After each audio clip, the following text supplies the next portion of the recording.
Bonjour, dans cette vidéo, nous allons voir comment distinguer évolution en valeur et évolution en volume. L'objectif de cette vidéo est de t'amener à être capable de lire, interpréter, calculer des évolutions en valeur et en volume. En effet, lorsqu'on nous fournit des données formulées en unités monétaires, comme le dollar ou l'euro, elles peuvent être soit en valeur, soit en volume. Partons d'un exemple. En 2019, Micromania vend 10 000 consoles de jeux d'occasion au prix de 100 € l'unité. Micromania, cette année, là, en 2019, réalise un chiffre d'affaires de 1 million d'euros.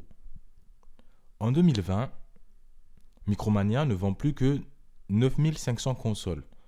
Cependant, Micromania les vend au prix unitaire de 110 €.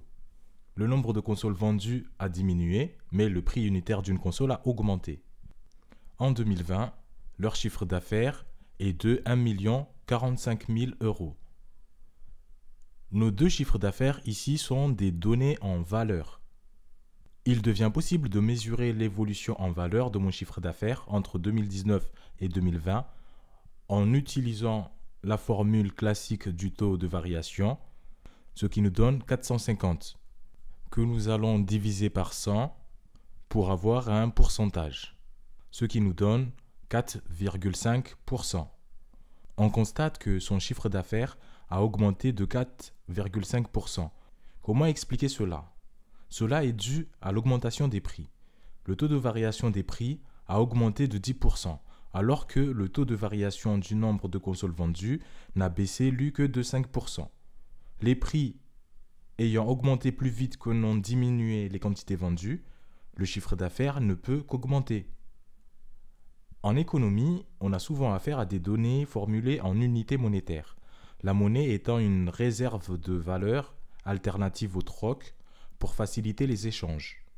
Lorsque nous voulons calculer des évolutions, le revenu par exemple, on est vite rattrapé par l'effet des prix, dès lors que les données sont formulées en valeur.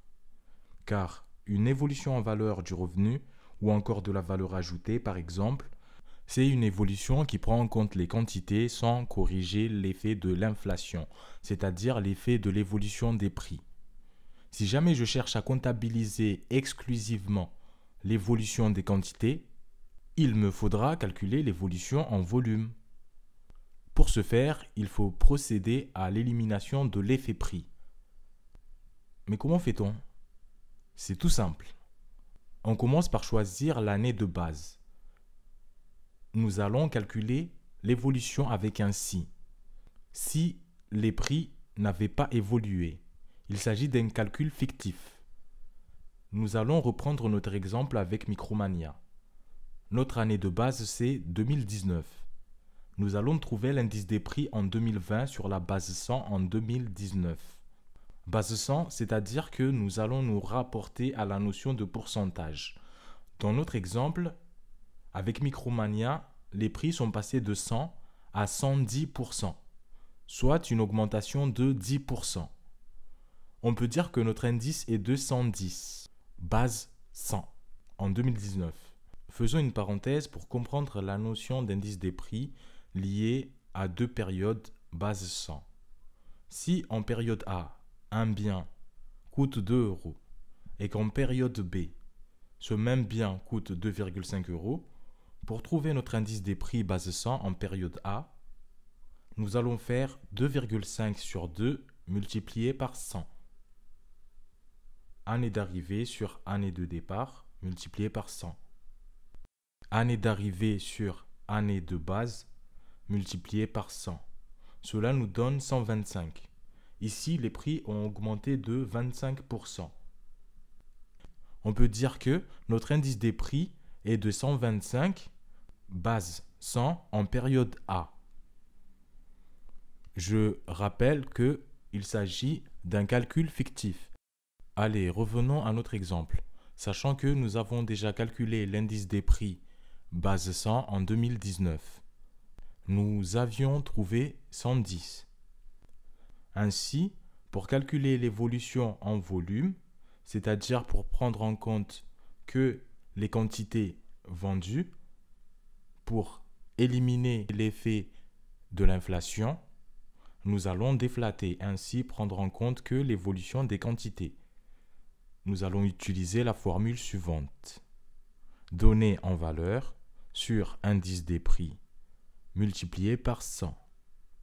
Je rappelle, l'indice des prix, base 100, en 2019 est de 110. Donc, nous allons prendre la donnée en valeur qui est de 1 045 000 sur 110, le tout multiplié par 100. En conclusion, si les prix n'avaient pas évolué en 2020, c'est-à-dire si les prix étaient restés les mêmes qu'en 2019, Micromania aurait réalisé un chiffre d'affaires de 950 000 euros. Nous avons donc finalement notre chiffre d'affaires en volume, celle qui est déflatée, celle qui considère que les quantités vendues, c'est-à-dire notre donnée corrigée de l'inflation. Après, si on veut calculer l'évolution en volume, il suffit de faire un taux de variation entre nos deux périodes. En faisant un taux de variation classique, valeur d'arrivée moins valeur de départ sur valeur de départ, nous trouvons en volume une diminution de 5%. En volume, le chiffre d'affaires a diminué de 5%. Or, si on fait le taux de variation du chiffre d'affaires en valeur, on retrouve une augmentation de 4,5%. Nous voyons donc ici qu'il y a une nuance importante entre l'évolution en volume et l'évolution en valeur. Dans notre exemple, on se rend compte que l'évolution en volume est une diminution de 5%, alors que l'évolution en valeur est une augmentation de 4,5%.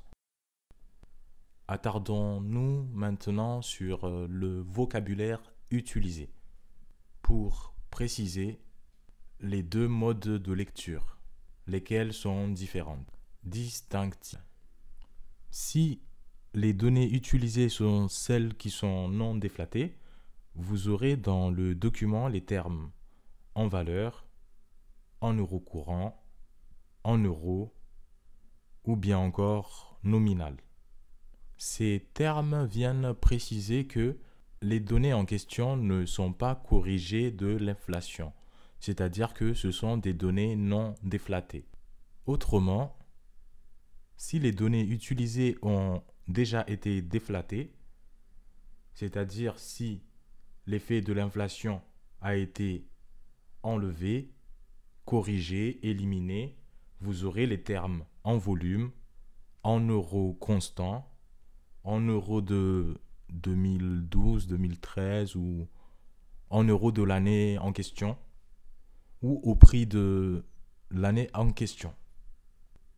Ou bien encore le terme réel. Pour finir, voyons voir comment lire une évolution en valeur. Pour les données en valeur, c'est simple. Si je reprends l'exemple de Micromania, on dira en 2020, Micromania a réalisé un chiffre d'affaires de 1 045 000 euros. L'évocation du terme euro tout court signifie qu'il s'agit d'une donnée en valeur. Quand il s'agit d'une évolution en valeur, la lecture est simple. Rendre compte de l'évolution du chiffre d'affaires entre les deux années, pour Micromania, on peut dire par exemple que entre 2019 et 2020, le chiffre d'affaires de Micromania a augmenté de 4,5%. Maintenant, voyons voir pour la lecture des données en volume. Quand il s'agit d'une donnée en volume, il faut absolument préciser qu'il s'agit de données déflatées. La lecture se réalise ainsi. En 2020, Micromania a réalisé un chiffre d'affaires de 950 000 euros au prix de 2019. Pour la lecture d'une évolution en volume, voyons voir le document suivant.